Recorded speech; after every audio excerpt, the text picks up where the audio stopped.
If you're not feeling fine, I pray that you'll be fine. Otherwise, Makuwagali, how are you doing? Or not somebody them tia, church kuvuga speed or radio. Chichi, audio ndiyo mutashi, ogumire nkibale.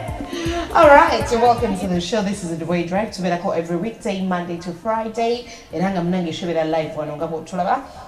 Eranga olwaleero being a Wednesday twogera ku nsonga z'abaana. No kuba parenting abazadde baana, all those matters. So it's parenting Wednesday. Tiny humans have big minds. Abaana abo tubalaba babeera batono naye nga balina magezi mangi nnyo ate nga there's so much we can do with their brains at that time. Baba bakwata nnyo, baba bakwata mangu. But even character can be shaped so easily. Anyhow, as I told you that on Wednesdays, if it's your first time to tune into the show, on Mondays, Togeda Kumane, Lies, Dowry, Relationships, that's Monday. On Tuesdays, it's Pimp My Space Tuesday. If you missed the show yesterday, I was teaching you how to decorate a shelf, any shelf. Also, ku channel on YouTube. Like Pimp My Space Tuesdays. Today, Tiny Humans, big drama. It is the Deweyi Drive Talking Parenting Wednesdays. And on Wednesdays, we look at the parenting challenges, the ideas, the solutions. We learn from each other. And of course, as the show goes on, we talk about what's happening in our country here and there. So right now, we get straight into the topic of the day. It's effective communication in children. Communication in children, and here we are talking accent, articulation, and beyond. Omwana kubanga ayogera, bwaba ayogera oba mu luzungu oba mu lulimi lwonna ng'owulira nti ebigambo bivaayo bulungi, omwana oyo okimanyi nti bw'aba asobola communicating obulungi asobola okubeera ng'ali confidence. So tugenda kubirako omukyala wano bamuyita Christine Lacote Mujuni, mukyala mufumbo. Omukyala oyo yakolako nno ne ku TV n'asoma n'amawulire ku TV ag'oluzungu. Chovolaba, she's one of the best guests to have on the show right now. And she's also a counselor who is also a mother and teaching her kids how to communicate. So we're calling her right now and let's speak something from her. Hi, Christine. How are you doing?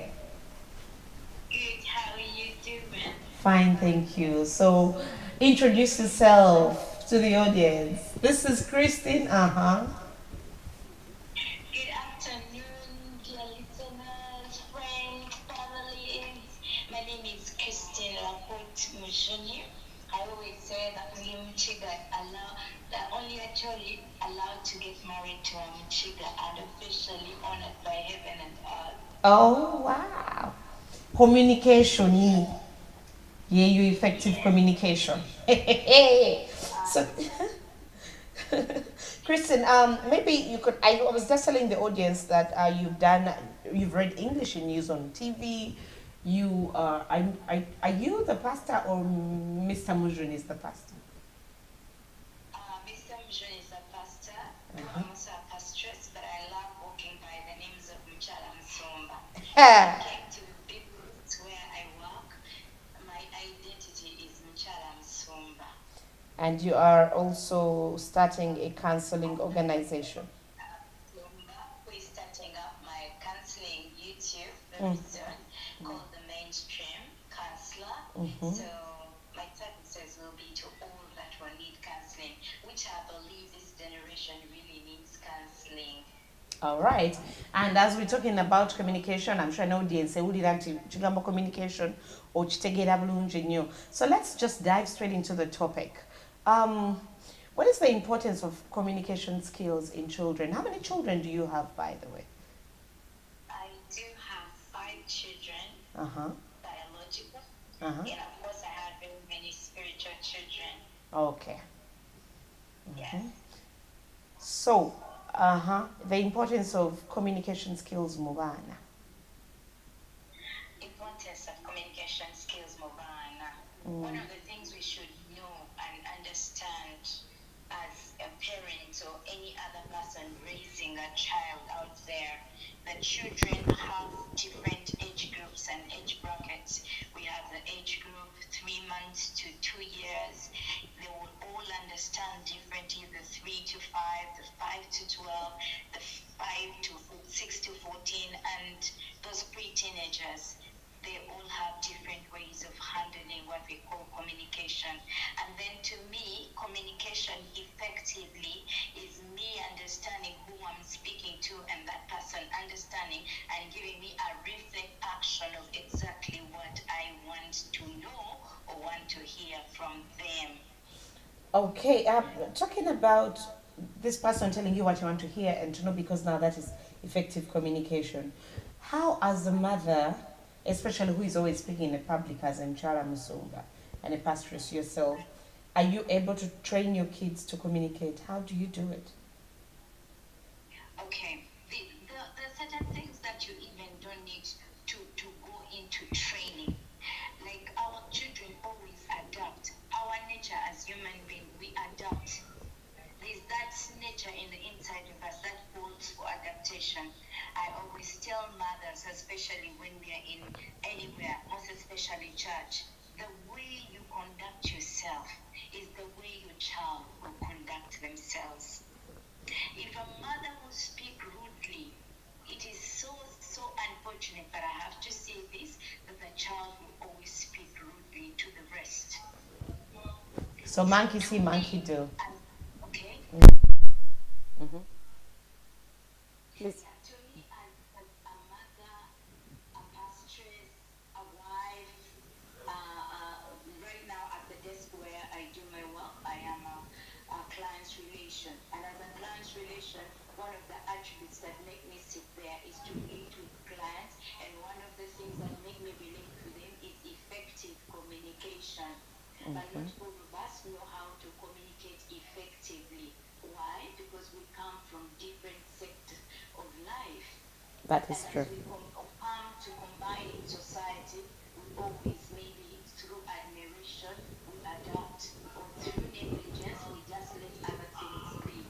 But to me, communication is the key to life. If you want to go to the next level in life, you need to learn to communicate. And if you don't want to go to the next level and remain there, don't learn anything new when it comes to communication. But I dare you, life is about learning, and communication effectively is what will take you from one step to another. Amazing. Let's talk about accents. Accents. I do know that people do feel good when somebody can speak with an accent.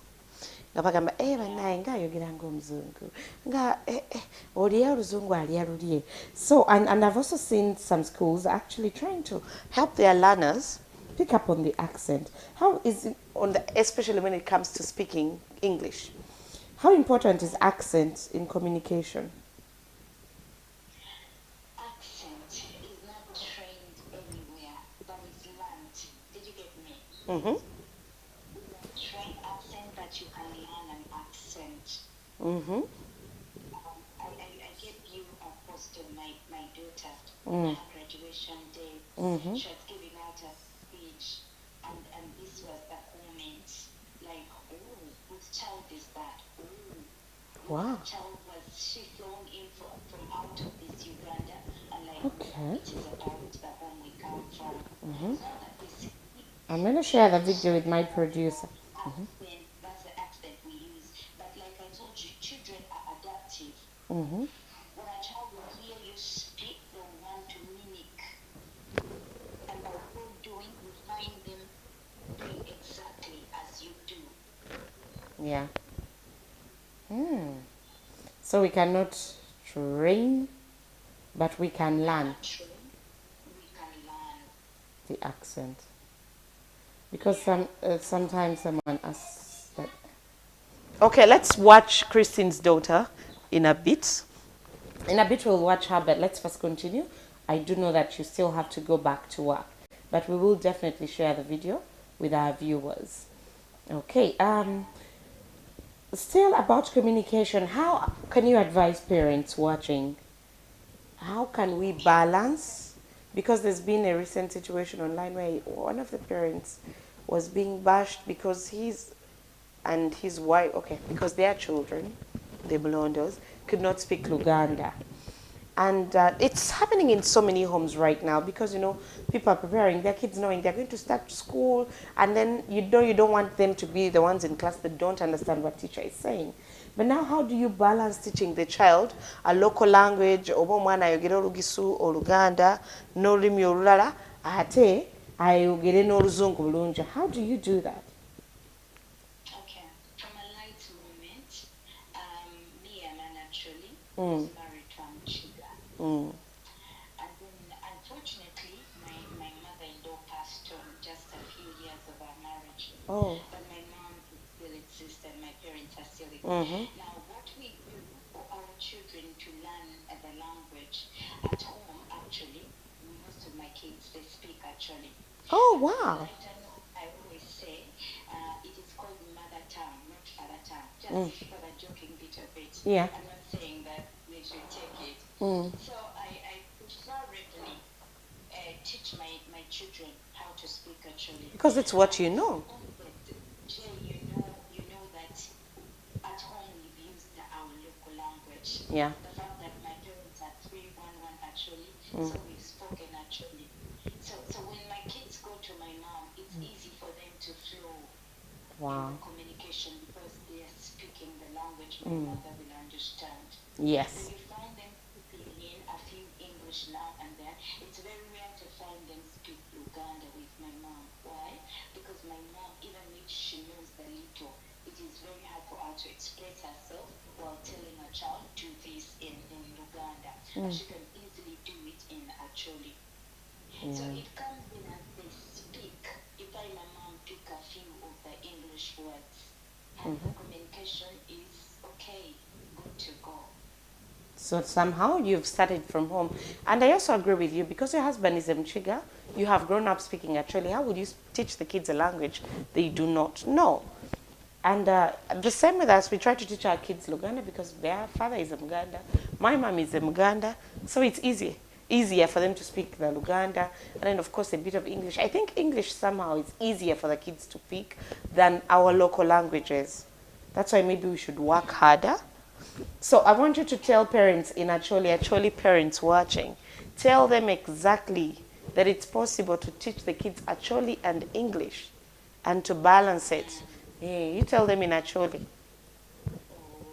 Uh-huh. Amiru phone dano matika winya matika nena kama ikan kamitiye antalo la kwa angi anmigo we let me gang pierete pianka inde bi do gangu meite lotiano kiringa tokena yunyumi wa wachi ni chalo anchwara mchiga chwara mchiga ni miane ubita anmigo gira ye joma fonyo lotiano lo kagian for lotiano no gian twero dalo mabe so I tell what you mega actually when Kayana actually for Latin mega we are paid up at the bit chalo gari kim dano kamano yen kinyuarie for Lutiano kilipi Katie Gami lo kilipi pilo lep mkane peri yen pitwa local lecture you know where I'm calling near a full Latin kilipi the plep any full Lutiano pini lokikan gama party mati ileva jolima Latin mira ufo chalo Latin me gam afoy mate luminya Ah, yee. For your bar. Hey, you see how I also know some? Yeah. Yeah, you see, because Kristen is speaking actually eloquently, just like she did speak English eloquently. So it's possible. It's possible to do this. So, in your home, were your parents speaking so much English, or they were speaking actually growing up? That banned English and any other language, we would do 311 actually. Mm-hmm. You actually. And any other local language from schools or neighbors or in somewhere else. But as you enter the door of Mr. Chinese house, it is strictly actually nothing else. So did you get to learn any Luganda? I've never heard you speak Luganda, Christian. I can. You do? Kale nga wali omukyala omusumba tusibule mu Luganda otusibirire n'entanda. Nga bw'oli omukyala omusumba ogenda tusibula mu Luganda n'abazadde banno obasibire entanda nti abaana basobola okubasomesa communication skills zino by their actions like you said. Njagala kwebaza nnyo mwina abali mu kumpuliriza. Nze bampitala kooti era nsobola okwogera Oluganda. Ekisinga ddala nti ndikukolera mu Buganda wakati mu Bwakabaka nkola ne terefayina. Kati omuntu wakolera ne terefayina aba amanyi okwogera Oluganda. Kati entanda gyesibira bamaama abazadde most especially abaana tubayigirize ennimi z'ewaka. Wanga mulimu ebintu by'otasobola kunnyonnyola omwana mu Luzungu oba watandikira ku musingi n'ogamba omwana nga akuli mu lubuto n'oba ng'oyogera n'omwana mu lulimi lw'ewaka lwempita olulimi lw'omunju. Olwawo oyinza okuba nga oli mukyala oba Muganda naye nga wafumbirwa omwami Olukiga kamba buli nayogedde dda ningamba nga kale ekyokusaaga nti omuzungu agamba mother tongue tebagamba father tongue nti omuntu aba ateekeddwa lw'amanyi olulimi Lwa maama. abaana bateekemu olugisu. Bw'oba omukyoli abaana lugera abo omukyoli bw'oba omukiga omwana asobole okuba nga alina sense of belonging w'abeera bwe bayita omukiga ng'avaayo ng'asobola okweyanjula. Kati nsibira buli maama faayo nnyo okulaba ng'omwana asobola okweyanjula mu bantu n'akozesa olulimi lw'ewaka lwempita olulimi lw'omunju. Mwebale ddala Mukama bampira omukisa. Amina mchala msumba tuyanza nyo tuyanza again. We really are great to have had you on the show. You did so well explaining to us, and you know, even you led by example. You spoke Acholi, you spoke English, you spoke Luganda, so it's possible that we can create the same balance at home. Sure. All right. Did you ever learn any Luchiga? None. I did a few of it, though I don't like speaking it because I'm not so conversant with the words. But if somebody spoke, I would know this is what they're saying. All right. Take care and have a good day. Thank you so much, Christine. And good luck on starting your mainstream counselor channel. We'll definitely cheer you on and support. All right. Okay. Thank you. Bye-bye. God bless. Amen. Oyo abadde omukyala Christine Lakot Mujuni nga bw'owulidde nga naye mukyala muzadde alina abaana bataano ng'agamba nti ewaabwe bakyoli bazadde be bombi maama ne taata bakyoli naye yayiga Oluganda ng'aluyigira mu banne ng'aluyigira ne ku ssomero. Ewaabwe yafumbirwa Omukiga n'afuba nnyo abaana nabo abeeko kyabasomesa nga kino bafuna mugenyi waffe owookubiri addako bamuyita omukyala Prosi Najjuko oba osobola omuyita Kanso era naye mukyala muzadde agenda kubanga naye atubulira ye nga maama kyokyalowooza ku ngeri ennaku zino gye tucommunicatingamu n'abaana oba okubasomesa abaana ate nga tetunaba kugenda kuyita mukyala oyo Prosi Najjuko. Njagala tuolabeko why we are discussing such an important topic in communication. Twabadde juzi ne debates ez'ekawempe. Mwalabye nti bino ebintu ebibaddeewo nnyo, but again it has helped people understand. Nti omuntu abeereyo nga bamuwaga nnyo oba nga awaga nnyo naye nga bambi bw'akikola mu lulimi lwe oba mu Luganda ng'ayanguyirwa, then bw'atuuka mu kikola mu Luzungu, then somehow the energy drops kwegamba n'atakijjaayo bulungi naye nga you know that this person has the skills. For example, for me, one of my best candidates, funny enough, was Aganaga. I liked, because this is not his comfort zone. He's not into politics, he's into music, and I do know that he's a very good music manager. But when I saw the internet, so many people did not see what I was seeing. Okay, Oluzungu, for me, he was one of my best candidates. He actually did surprise me. But when you look at what the internet saw, between him, I think I'll pick two candidates from Kawempe, Aganaga first, then I'll get the second one because we know him. He's a different areas, been in the middle of internet bashing. at different places, for houses.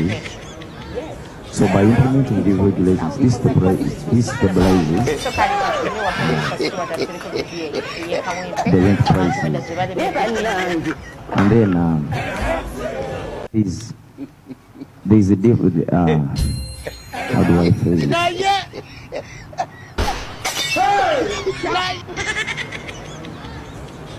Don't you worry, candidate, so that I'll give you more time on that because by implementing this, it regulates and stabilizes the rent. Candidate, so that if you could kindly raise your voice, I know it's chilly outside. Because of effective communication, sometimes omuntu are missing out on the strength of you as a candidate. Omuntu na missing out kumanyigo. Kakati kambalagiko ne ku candidate omulala twogera ku effective communication. Era olwaleero ne tutadde essira ku communicating ne mu nnimi ez'enjawulo, si mu nnimi zokka ez'ewaka naye ne mu z'enjawulo, naddala oluzungu kubanga that is the national official language and it's an international language. Waliwo candidate ono, I love his energy, nti ali enthusiastic era nga bwe yatugambye mu debates ze yazatugamba mbu ye afaanana abalonzi baabwe abakawempe. But along the way he was so tired of Mildred, the interviewer's questions, ng'agamba nti ki? Ng'agamba wano tuli in parliament tujja na kwogera ku luzungu. Watch the video and then we get proceed next. Abalabi baffe ab'Kawempe North County constituency bwedda bampeereza amasimu bangamba nsereko bye mwogera tetubitegeera. Abantu be tugenda okukiikirira bamanyi Luganda tebamanyi Luzungu. Oluzungu lwa palamenti. Ogenda kubeera mu parliament oyogere mu luzungu era ng'obakiikirira. So ojja kusobola otya okuba ng'obakiikirira ng'olulimi lwe boogera mu parliament. Anti wuliriza maama kati wano si palamenti. Nina okwogera olulimi abantu bange eri bawulire bye njogera. Kati njagala okole parliament. Njagala practicing candidate Moses. Candidate Moses, if you're not asking in English, thank you so much for your time. I'm asking. I want to ask Nalukola. The family of Nalukola contested for the post of ndowooza olabye ebyabaddewo kakati candidate ng'ono mu Luganda ebintu byabinnyonnyola bulungi nnyo tebimutawaanya, and the reason they are resorting to maybe attacking another person is they are stuck, they do not know what to say next. So communication, and that is where I even want to credit our Aganaga. What the Mwamudisinzenyo, for me, I feel like he maintained his calmness and what. The more he does this, I feel like he's been launched, it was like a launch pad for him. But then, do you see the difference in the candidates? Still those two candidates are different. In as much as internet ya pickings and your quality, I don't know mulala saying ye yaganidde ddala naye nga ayagala kutukiikirira mu parliament, and the laws are made in English. The constitution is made in English. Kwegamba baba bosoma ku articles zino n'ebice ebyandikyusiddwamu kati MP waffe abaana akola atya. I do know that in Kenya at some point, by now, they had an MP that was voted into parliament, but she could only speak Swahili. She could not read and write. But by the time she was leaving her term, I think she had learnt a few things. I know there are exceptions. There are exceptions. Nti ngamwe nkugambye nti Kenya waliwo county ayina omukyala ng'ayogera Luswahili lwokka era nga representing abantu be kubanga kalulu kamuyisaawo naye. Those are miracles, special moments, special they don't happen all the time. Kata wetwogera nti communication bwetutandika okulaba ebintu nga bino ng'abazadde grooming abaana baffe nga naffe bazadde baffe batugrooming nga they have high hopes in us. Kakati omwana oba ogamba nti omwana ono ndaba mugezigezi ajja kusobola okukola kino, ajja kusobola okuyimba oba ajja kusobola okukola kikuba kati fena tutegere talents are the way to go. Naye era omuyimbi ennaku zino bwe weetegereza atamanyi to express themselves. Opportunities are limited. Amanyi okwe-expressinga, asobola okweyogerako, naddala okubeera confident. You know, confidence eyo ekigireeta nti omanyi ky'oyogerako. Ne bw'otandika ng'otya omala n'ozimba obuvumu.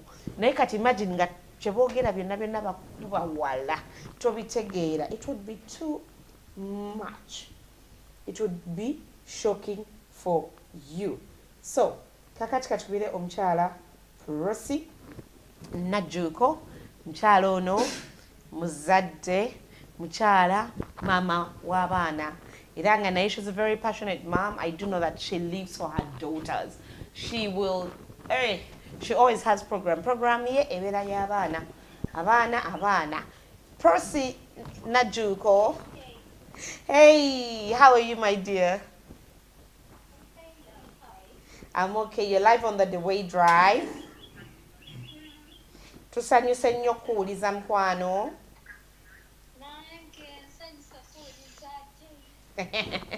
So Percy, twogera ku baana wanje? Yes, twogera ku parenting. Waliwo ennaku zino abasomesa abayambyeko nga bayigiriza abaana okwogera mu accents kubanga ebiseera ebisinga abantu oluzungu tutawaanya naddala okuarticulating ebintu oba accent. Kantandikiraawo nga nkubuuza accent ezo gw'oziraba otya? Omuntu bwayogera ne accent akusanyusa? Nga boogera accent nga baseereza.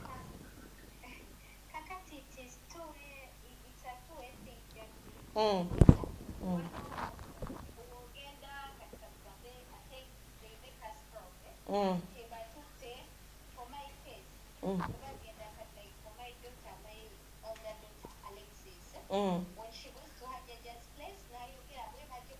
When you say, Alexis, when they go to the shop, they want the little kids. Bagara Alexis, Yaba, you get a Tiara getting no Ali Kuchi, Ali Oba Kanande, Oba Somieko, Oba.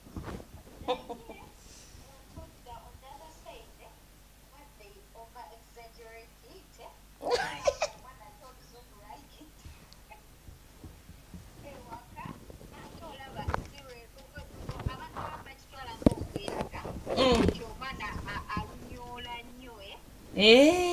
Omwana yeekoza. Omwana yeekoza, omuntu omu abato bagamba omwana yeekoza, abasinga actually ayinza ogamba omwana yeekoza, so it depends society gy'aba agenzeemu. Ogenda mu baana abali mu masomero agali aga mediocre schools, those schools, omuntu ng'alimu eyo society kubanga abaana tetusobola baganda olusi omututeeka ewa jjajjaawo olusi abantu abamu ajja kitwala nti omwana yeekoza. Ate abalala kati aspirants olusi olabe nti n'essomero it has really done a good job. Obongere n'abaana. Olusi naffe bikusobera n'akugamba ekyo n'okugamba what?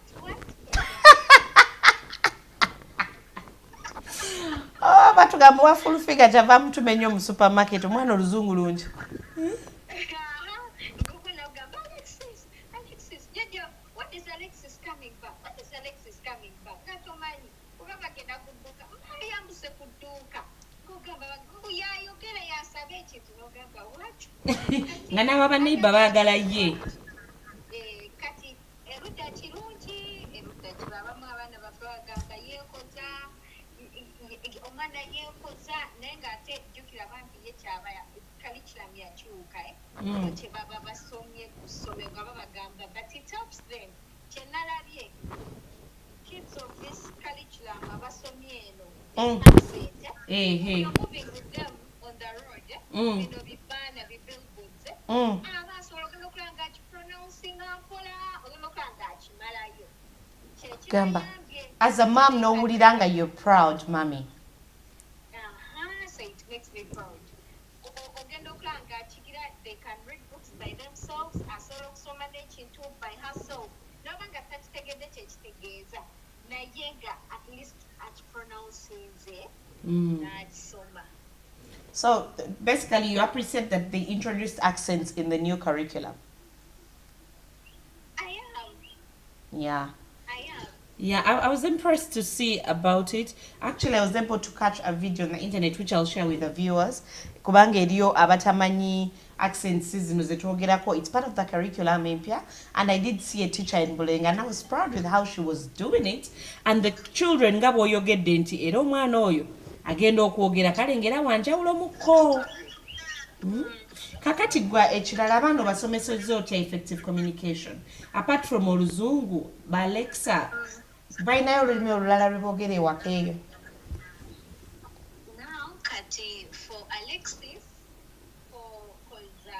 omanye ebyange I'm a Uganda personally, that is a naturally So when it comes to home, dad wabasinga bogerera mu Luzungu. Neze bogerera ko mu Uganda. So when it comes to communication, Alexis yendabanga she can communicate well in Luganda. In Uganda, both Luganda and English. Naye for Israel, that's a little one. Israel Luganda lumutawanya. Yes, the helpers have had Baba Bogera Luganda. Nesimani why she doesn't cope up. So you find that communicating is hard. Ate yakatani kokusoma n'oluzungu nalo. Luyitirivu luli eri. Lulinga China. She speaks Chinese. Atuwekanga tomanyi lulimi lwagenda kubeera we conversation. So because but for Alexis, when it comes to Uganda, when it comes to for her, she's okay. No, she's okay. Interesting. Wabadde olaba ku debate ze tubadde twogerako ez'akawempe North. Ani yasize okukusanyusa? Yasize okukusanyusa yandibadde ono Honorable Moses, this Moses Nsereko. Naye ate bituuse at the end, atandise okukola ki? Communication ekusobedde. Okutunyiza oba ali katwali ali mu kusooka. It was about sympathy. Kugamba bambi tamanyi Luzungu. Bambi tamanyi Luzungu. Bambi ki? N'ate wagenze nga bigenda bikoma. Ogenda olaba nti no babiforcinga yajjamu nga katemba. He's trying to imitate the late. Okufuna sympathy votes. That's how I take it. Yeah, interesting. Because of Lou, he would be an okay. I don't take him as an okay candidate. Okay, I wouldn't love to involve myself in politics. Then because of politics, I think if people would give, then there would be an ideal what? Because of how she expressed herself in the debate. Yes, should be ideal. And there is also some other gentleman forgotten that. Engena, Obote's son, the former president. I think that one. Omunene, Omwami Omunene. Yeah, he would also be good, like because of Noob Vichie, but Sereko, sympathy, akisusiza ndozanga gwe omulabi ali ku the Deweyi Drive live olaba nga press bwayogedde communication yeyaze ng'ayagala abantu babiri Nalukoola ayogedde ensonga ye rapati ya Nuupu n'asaasira Nsereko naye n'amala n'alaba nga byayogera tebikyakwatagana naye debate oyaweredde ng'agamba singa sipate ya mukyala oyo omukyala yamwogeredde bulungi communication nti esobola okukyusa engeri omuntu gy'akulowoozaamu n'engeri gy'akulabamu. This is quite interesting. And also ng'omuzadde person olowooza abantu bangi bastruggling okuraising a confident kids naddala mu ngeri y'okwogera oyinza kubawa ku tips kikati ng'oyo Alexis wo nti baneighbour gwe baagala agende naye ku dduuka wamusomesa otya? Actually, Jay, I have Omani in our society. It's not so easy to get someone close. But then I have a close friend, the person I take as a sister. That person, actually, her name is Sissy. She has been so there for me. At least there is something I liked about her parenting. I personally, I wouldn't love to go into details. This is you broadcasting something. Yeah. But if I can take the viewers into like small details, little, yeah. Yes, I used not to take care of my kids honestly. I used not. I could not feel. Even if we are communicating, but this friend of mine, sister, a person who became my sister, oh, Lucy, do you know what? I'm taking. Do you know what Skylar said this? She's the daughter is called Skylar. Skylar did this. Skylar did this. I'm preparing. How should I prepare for her? They were communicating. And have a man up to date. Last year, I remember. Can you imagine Skylar finished my data? ngali ku YouTube ngamba what is Catholic sisters doesn't know that. Like at wenda byenga I've been started ever since we started actually this year. Yeah, being involved. I involve myself. I prepare them early in the morning. I make sure and take it. Ayamba de kizama bazaza kola kibahepa na kibajja. Ne chanyamba kitya. Chanyamba okutegeera nti no wabantu I can see with the facial expression. Kino katyani zikazi. Chinyamba whenever you involve yourself mu bulamu bw'omwana tukirabaga ekyokutiira n'ekintu kirungi. Tino mwana nagenda kugamba okyatuuka ogenda okulaba nga communicating akulaga nti no mami this kwegamba n'omuyamba nawe to build a what confidence baba bamanyi nti muzadde wange njagala she's there for me kati nowaba nga ageze wange she will be bold nabeera bold enough nagamba this she stands with this or this ekyo kikoze kikiyambenya I think taking part whatever your kid does, organizing them, spending time with them, it is something that can yield at least good results. Yeah. For example, Jane, for the viewers, yeah. Yes. When Israela, the photos, if I can send you the photos, no right now. Yeah. Wow. I've at least given him time. At least catch on but no there is honest death. I had a helper. I think that's never see where now on the road that you know what to become. So cat how for you are can again it was a blessing in this place. When I turn to take a car van about kumachanga bagenda okusoma. Actually I told that sister of mine. When I read Mutwala and Mugamba, what's wrong with this kid? You know, Mutwala forget Lavamuchimia. I had even to call the head teacher and number, what's wrong with my baby? Because some of them miss some Kenya Tandy fast, some of them Gala. Tayagala. Again, don't manage this goddamn. So, never number, Omana Taina Buzibu. One time a teacher and I've picked me and them and name check home but it's me organizing her. But when I figure out when I'm organizing a little brother and are you happy? This crying it's emotional attachment. She's emotional. She's like so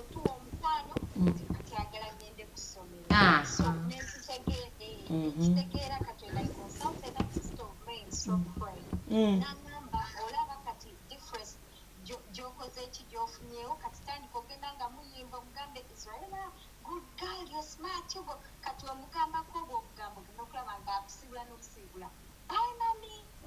wow. What I can advise you was please give your children time. We know okay when the generation day to day you're running here, you have to work, but please, you won't regret, and I'm not regretting. Giving your children time, that has been the best gift. Best gift I've learned. Wow. And I'm not stopping, Jane. I'm not. You're just going strong. I love the energy, and this is what this show is about. Learning from each other as parents, tips on how probably what you are show right now. If you have a message, please do drop your message. I will read it. Ese naba nakusoma kubulango ngenda kuba musoma in a few. Kakati nga bambi omukyala nga bw'abagambye prosi nti abaana baffe bwe tubawa obudde tugenda tutegeera even their performance changes, omwana afuna confidence kubanga communication eno eva waka nga tayeetya ategedde waka bamwagala mama wamugambye you're smart, you're what kwegamba ngenda ogenda kusomera nga she's happy. Si kyekyo akatalekeka.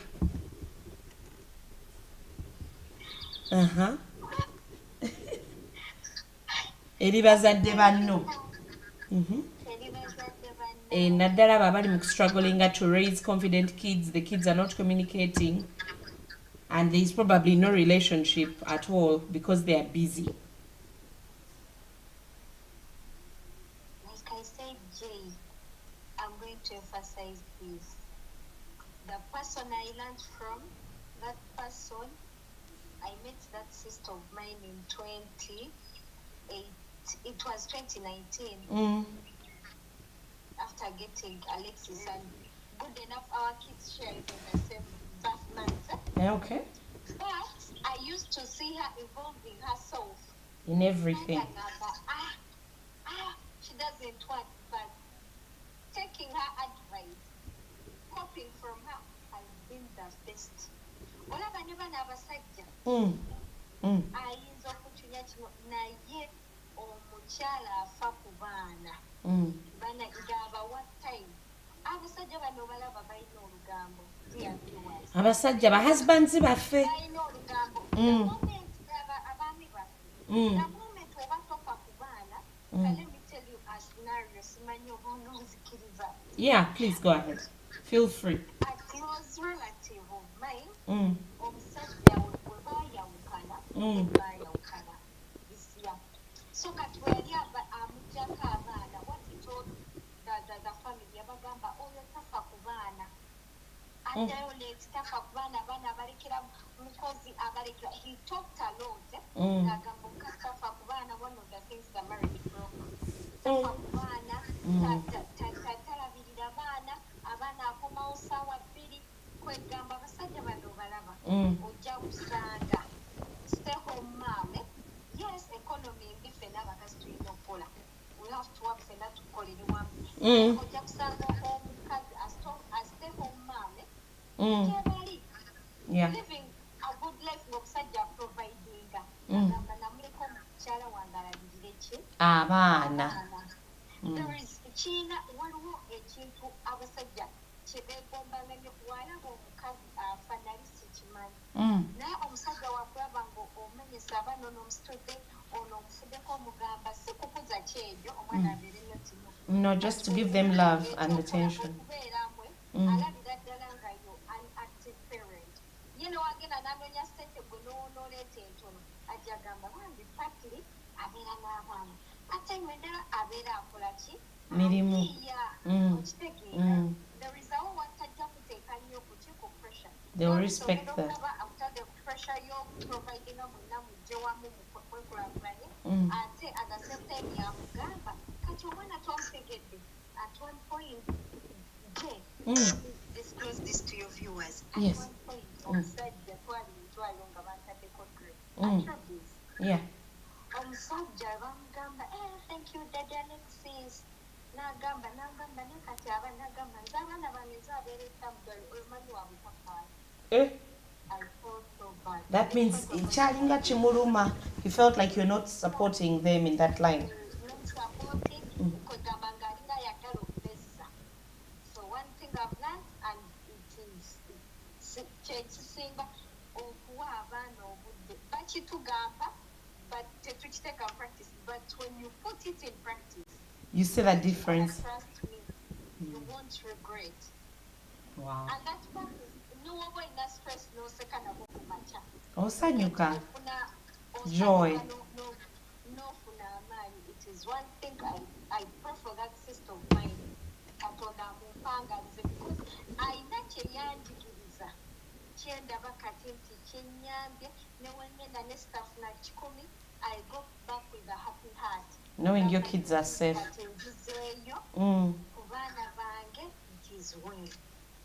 Wow. You know, being part of your children's life. Jackie, there are some things you can't do. Tosobola. Is this? Yeah. Would I love my kid to be this? No. You rush no gamba. Ochina bikacyango akomyo omwana ngakomyo late. China chekwigiza there is that Self-discipline. There is that discipline there kuwa. Gamba you don't have to act right. Wow, wake Womako. I would advise everyone, please take part. No, it's about 30 minutes or an hour. It will count. Absolutely. Thank you so much, Percy. I really appreciate your time on the show. It was very, very good. You were sharing from the heart, from your home, and we really appreciate that. Thank you so much for sharing your parenting with us, and for being the friend that acknowledges and gives praise. And you're not about to stop because you've seen the results. Yes, my dear. Okay, if you want to send greetings to anybody, please go ahead. Jay, I would love to send greetings to my girlfriend, my sister of mine, Sissy. I'd love to send greetings to all the ladies who are probably listening to this show. Yeah. They shouldn't give up. They should, you take your children as priority. Yeah. And also working on yourself. Making yourself as a priority, loving yourself. You know, when you love yourself, you can be able to give back to your babies. Yes. And also, thank you for motivating us. Thank you for being a good counselor. Thank you. Yes. All right. I am so grateful to have had Percy on the call. And I do hope that you have understood what she was talking about. Before I get to recap, byayogedeko, ayogedde ku kintu ekirungi nti abaana basomyeko eno curriculum empya kye bafunye kye tutaafuna nti okubateramu ezo accents omwana ayogera naye n'afunamu ka confidence kati nga tetunnaba kumaliriza eno topic ngenda ku recapingira omukyala Christine yasoose byayogedde ne Percy byatabuddemu soke tulabe video eno najije ku essomero liri Bulenga. I was really impressed. Ignore the teacher's shoes and learn how she's passionately teaching her teachers. Atola be omu ku ba student be nti akikoze na better because the training started early. I was very impressed. Now we labako. Hello. Good morning, angels. How are you today? Please stay down, stay down, stay down and listen. Stay down and stay down. Tell your neighbor, go down, go down, go down, and listen, and listen. Those running, can you stop? Bunje and the friends, can you stop? Okay, are we ready? Are we ready? We continue? We continue? I'll first start with the people who have presented the news. I have gold to give you. Where are you? Anlin? Where is Duster? I have your gold here. Why do we speak the accent? Why? Why? To look different from other schools, okay? That's why we twist. We emphasize R and T. Are we together? Thank you, Gustus. Here is your gold. Where is Anlene? Keep on speaking the accent. Then the people who presented the poem, are you there? Everybody go down. Please squat. Prefect, to help us present the accent. Are we together? Are we together? Okay, come over here, Joy. Come over here. Joy, like you. She was born in Uganda, So don't let your mother tongue affect your destination. Are we together? We can still change. You can still? Okay, Joy, you're going to read for us as they repeat, okay? Thank you. Good morning, school. My name is Santango Jara, and I'm going to read for you some accents. Read with an accent. Number 1, mixture. Can you say mixture? More. Temperature. Puncture. Manure. Therefore.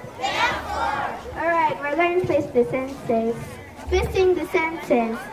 Air is a mixture of gases. Repeat. I need more soup, please. What a high temperature it was. Is that a puncture on your tire? We need manure for our garden. Therefore, stop running up and down the school compound.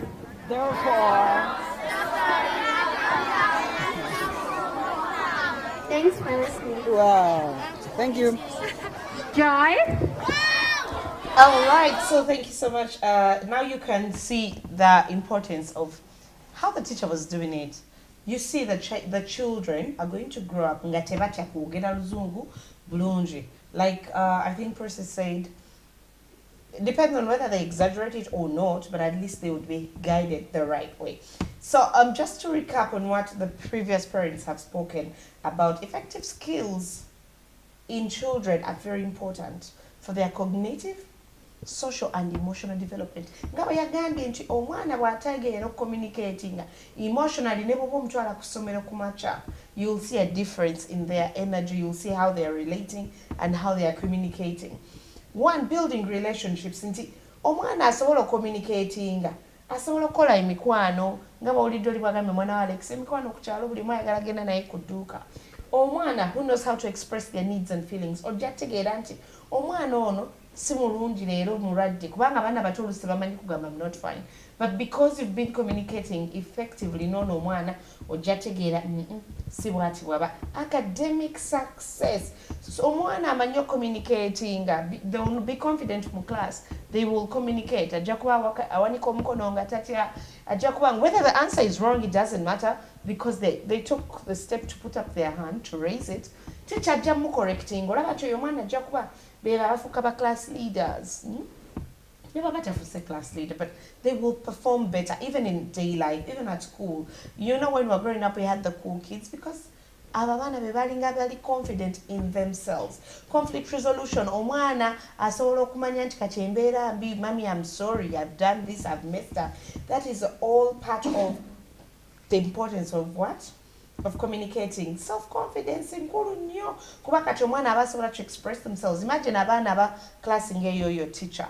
I know that it isn't the curriculum, yes, but the fact that teachers are putting in the effort, it means it can be of use to the children. Nena fewaka tuveyo nga Percy. I remember so much from her story because at some point I was a culprit. I had a nanny that made me so comfortable that I would just sleep and she dresses the kids for school. And I was equally happy that she, you know what, that she left, because I will no longer, even if I get a really nice nanny, I no longer do that. I do have another one now, but I make sure myself and the dad, we prepare our kids for school ourselves every morning. And that is something we happily do together. They wake up knowing their dad, their mom, they love them. And that is part of the, you know, the communication. Monkey see, monkey do. Omwana akuze without love. You know, either tayogera because they are quiet, they are shy, they are not confident, or because they are hurting. So your man even they're not communicating, but because there is emotional trauma behind that. Anyhow, waliwo video gyenyenda okubalekera as we wrap up the show. Omukyalo ono, it's a video I got online and I was so happy to share because I know lots of different parents. Even Percy yagambye nti omwana w'omuto ayogera oluzungu si luzungu, ayogera luchina kwigamba tebutegeereka tamanyi Luganda. So there's so many parents whose children are struggling to speak. And as we conclude the show, ngenda kulekera video ono omukyala. It's an internet video, by the way. She was saying abaana be bayiga okwogera and to express effectively. Buli ky'omugamba nga akitegeera nga n'ennyini asobola okugamba ky'ayagala. Emyezi 18 we giwerera nga asobola. So an 18-month child is able to communicate kubanga ezo skills oba steps muzadde we zaagoberera. Tugenda kubanga tulaba ku eyo video naye nga njagala okujjukiza nti mufa pendo aba Airbnb bazimanaginga, bazitimba, bazitegeka, bakuyamba okola byonna. Naye nga nabo balina offer abantu basatu mukyalina chance okubanga musulako ewaabwe 20% discount. It is a shared space, yes, but it will save you okwesiba kuba emikwano n'enganda abantu bakobba kubira ng'otadde ndi Kampala tulina semina saba kunsuzaako. No, it's affordable accommodation. Airbnb is accommodation, and breakfast, and you'll be taken care of the Ugandan style. Nenkujukiza nti aba Clap Records nabo beba kafulu bwekijja mu kukwata video nokola zi live stream era nga bolaba eno show ntebera live buli kimu nobanga okiraba era eyo timu yemu eya Clap Records ebikola kubira ku mwami oyo wa Clap Records Stewart ku 0752 616 614 Kajidemu 0752616614. Sakwa the number ya Mufa Pendo stays if you want to sleep in such a bed as you can see on the screen. Very comfortable, very demure, very musty. Mfani so Google go high density beddings zizo ziri all white. Kwegamba osula mu ngeri eri executive era ngo omuntu asuze ng'osasudde ssente ze tebagenda kuwa sapatu nga bazisazeeko emu ya red emu ya blue. Ojja kubanga osula in comfort. Boba ku 0772 987 442 nkudira mu namba ya Mufa Pendo stays 0772 987 442 genda ku app ya Airbnb ononye Mufa Pendo stays ojja kubanga obalaba oba okube ku namba eyo akwereze link mwogere ebisingawo ku nsonga eyo ate nga nena kaserawo waliwo abalina finishing material yenna babayita ba building experts bakubireko nabo obo oyagala sinki oyagala tayiro byonna byetaaga amalidadi okumaliriza enju yo enamba eri notice 392 mwendemu 425 oba 0392914256 abo nno bajja kubanga bakolera ebyo byonna naye nga bolaba nti show munange etambudde speed olwaleero. It was really beautiful show. It was informative. I remind you to please subscribe to this channel, the Deweyi Drive. It is the Deweyi Drive. Go to YouTube. Please, if you're learning something, if you want to share some information with us, let's grow this community. I know there's a lot of communities where you're getting this information of gossip and what, but here we are having fun but learning. Personally, tukulakulane, toyambe nga bazadde, toyambe mkunonya sente. Like, this show is about everything. Nagambe mani twogera ku nsonga z'omutima. Kuroku bide twogera ku nsonga za waka otegeka wotya. Kuroku satungo lwaleero twogera ku nsonga ez'abaana n'okubakuza ne parenting kubazaala kubanoonya everything. Enkya olwokuna tugenda kwogera ku nsonga za ssente era nkujjukiza nti bw'oba naawe ssente za grow zakusobera tugenda kuba ne whistleblower agenda otubuulira how this money is being stolen era lwaki bababuzaabuza mu zibbanka ssente zino wali abantu ng'omuntu omu mbu bamuwa miliyoni 2 ezanigenze mu bantu abawerako. So bajja kubanga whistleblower waffe enkya tunyonyola ssente ezo lwaki tetuzifuna era tujja kunoonyayo omuntu atulaga oba gye ziri tuzifuna tutya enkya ku Money Thursdays tosubwa ate olwokutaano twogera ku personal development okulakulana otya ng'omuntu otegera otya embeera z'abantu kwegamba n'obanga kansula wonaaviira ku share eno ng'ogirabye omwezi mulamba ojja kubanga olinga kansula olinga doctor oli interior designer oli mother of the year oli father of the year oli everything. Kale, I'm gonna be leaving you and reminding you that we can still continue the conversation after the show. I'm the same on YouTube and Facebook and X, Jackie Deweyi. Naeno Deweyi Drive. Ebera wano ku YouTube koka atenga tujiteka ko buli lunako. Special thanks to my producers, Stewart of Clap Records and my creative director Enoch Subuga. Nyongera okubebaza. We have 400 subscribers.